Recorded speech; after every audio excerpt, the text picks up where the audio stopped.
Bien, nous allons donner les 4 premiers termes de la suite U, définis de la façon suivante. Donc vous avez le premier terme qui est donné ici, U0 égale moins 1, et ensuite vous avez une égalité, U indice n plus 1 égale 2 U indice n plus 3. Alors cette égalité s'appelle une relation de récurrence.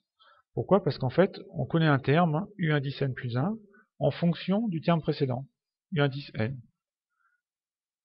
Alors comment procéder? Bien, déjà, le premier terme, il est donné. Donc, je peux déjà l'écrire. U0 égale moins 1.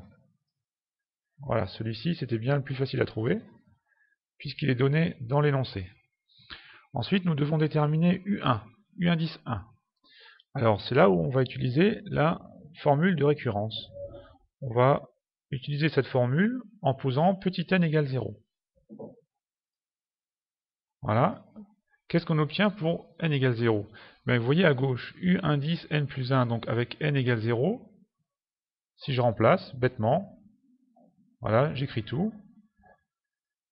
Ça fait bien U indice 0 plus 1 égale 2 U indice 0 plus 3. Alors bien sûr, on peut tout de suite écrire en fait U indice 1 égale 2 U indice 0 plus 3. Voilà, et puis comme je connais en fait la valeur de U0, U0 égale moins 1, eh bien je remplace, je calcule, U indice 1 égale, alors on le fait direct, 2 fois moins 1, ça fait moins 2, moins 2 plus 3, 1. Voilà. J'obtiens donc le terme de rang 1, U indice 1 égale 1.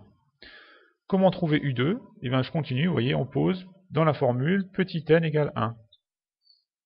Voilà, dans ma formule de récurrence, je remplace petit n par 1. U indice, donc 1 plus 1, alors je mets 2 tout de suite, d'accord?